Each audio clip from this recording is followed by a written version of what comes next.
Well, I didn't think I was going to be back here so soon.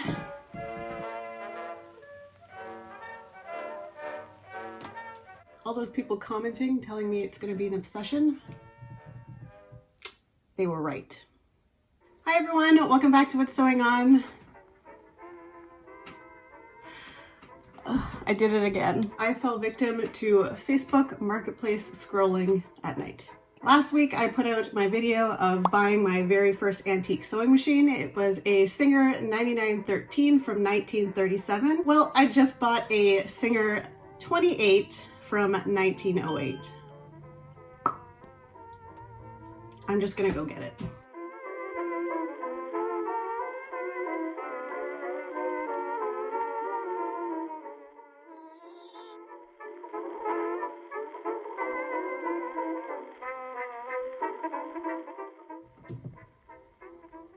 So last week I at least had a reason for buying the Singer 99K because my parents have the exact same machine, and it was kind of a thought in my head, if one of them ever needs maintenance, if anything goes wrong, we would have another one to fix one of them with.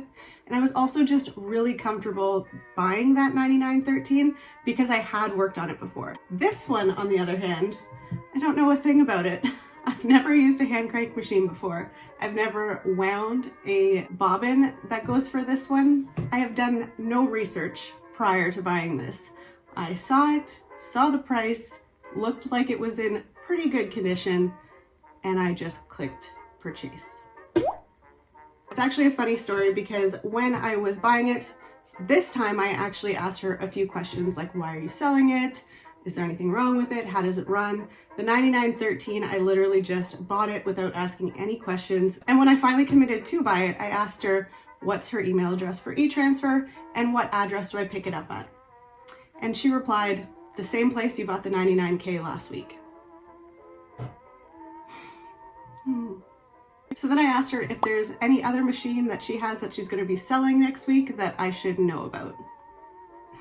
Which she does have a treadle machine from 1895, I believe, but she said it was in really bad condition. So there's no way I'm going to buy that because A, I don't have room for it, and B, if it is in that bad of condition and she is saying that, then there's no way I'm going to be able to fix it or make it work, make it better. So next week I will be back to my regular sewing content because I think this will be the last antique machine I buy for a little while.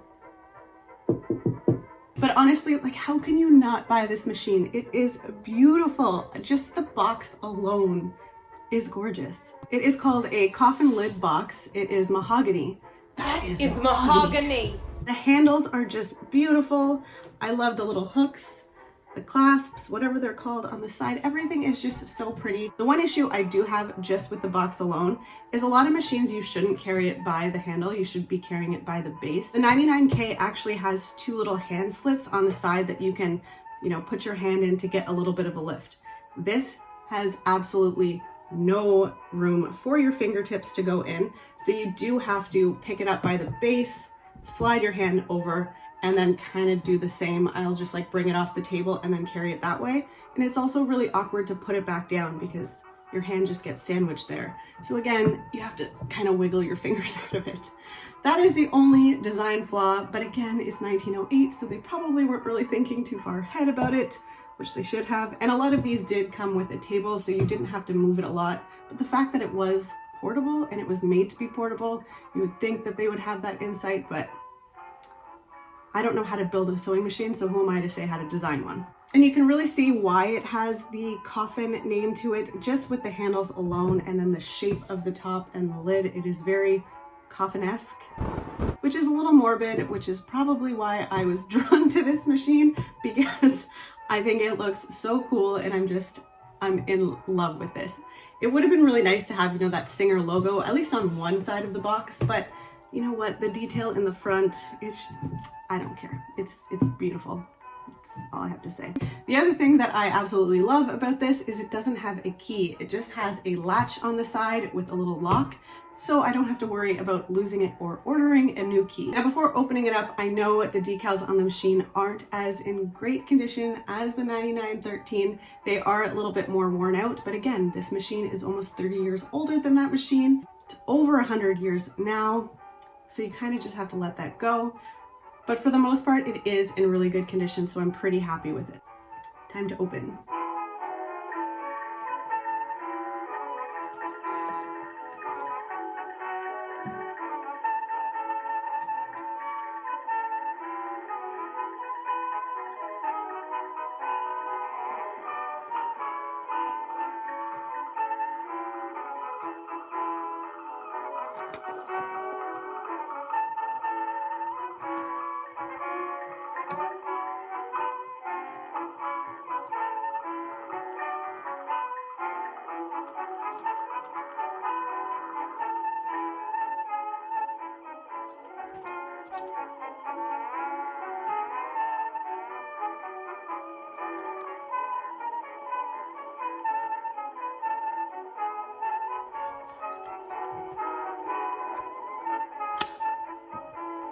So as you can see, it is very worn off just around here. The base looks really nice.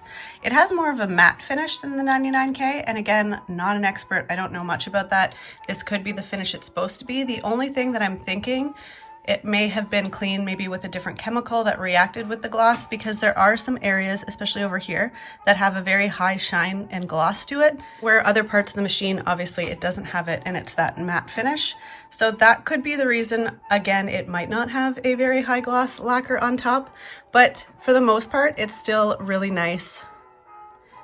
And it has been cleaned and maintained very well. One thing that I did learn in my research about the decals is Singer never officially named them. It's been antique dealers since that have named them to be able to tell the difference between all the decals. So this one is actually named the Victorian.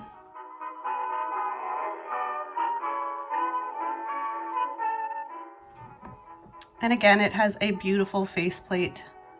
I just love it. It's so nice. I'm really, really happy with this one. In later versions, the bobbin winder actually goes up on top, and there has been some 28Ks that have obviously been improved, and this has been moved to the top. This one obviously hasn't. It is in the original position. It has its original manual. On the very first page, it actually advertised the new motorized Singer sewing machine. So it's hands-free. It also comes with the Singer light, which the 99K that I showed last week has. So obviously this means that this was printed after, but it's still really cool that I have that advertisement on the first page.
Oh my God.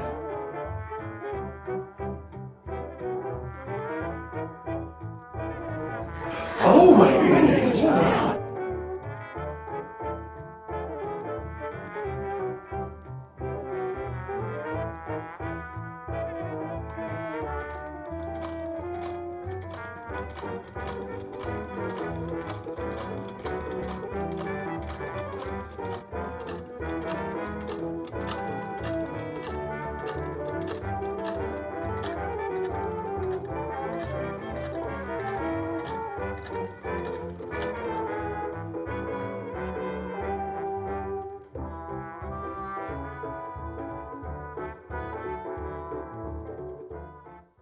The dial here is the same as the 99K. If you turn it right or left, you can increase or decrease the length of your stitches.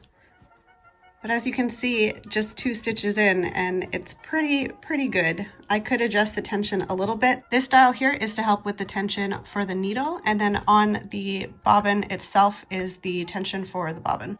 The one thing I did notice with this machine is I think it's just with age, it's now sinking lower into the base than it normally would. So you can't open the bobbin plate without first lifting the machine up a little bit, and then you can take it out that way.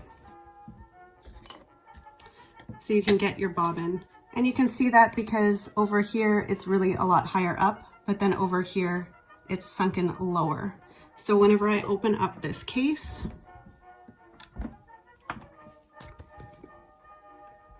you can see it's been worn down quite a bit underneath. So it doesn't sit as high up as the back part.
Take on my heart, I love you. Don't let us part, I love you. Dear little girl, sweet little girl, sweeter than the rose of Erin, are your winning smiles endearing. Take on my heart, your glances with Irish art and trances, come be my own, come make your home in my heart.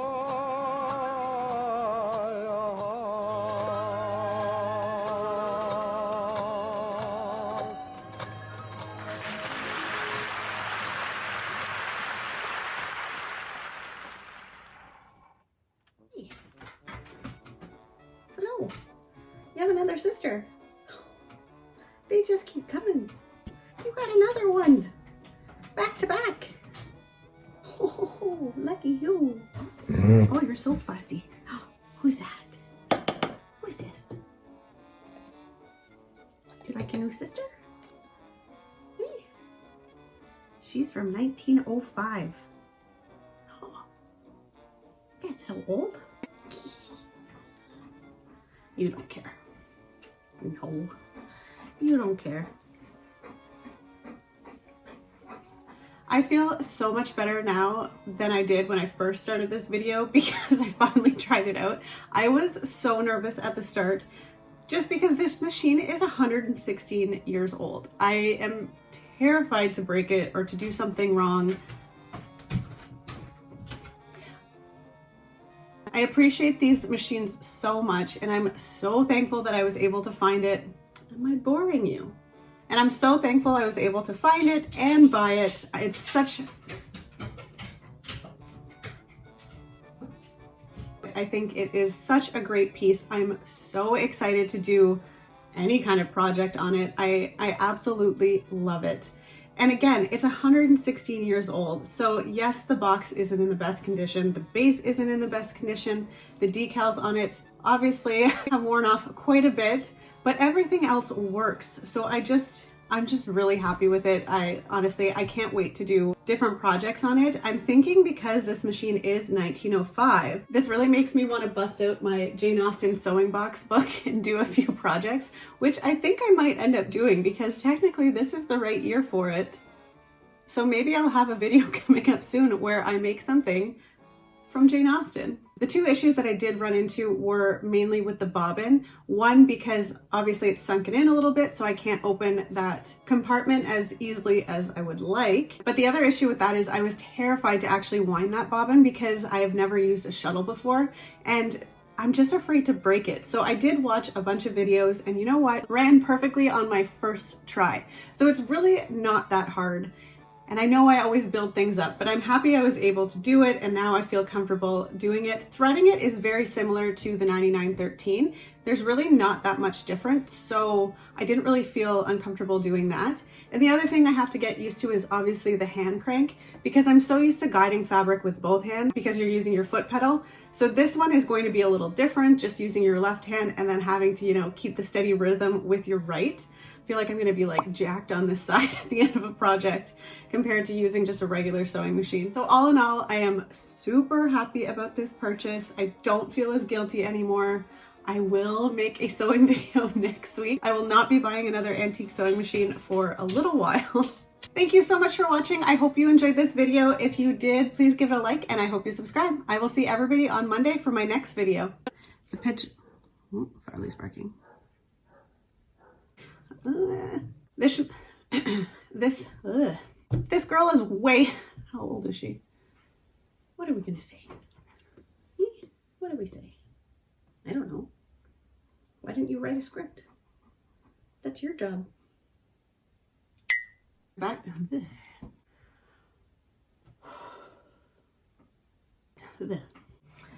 You don't give a flying fluff.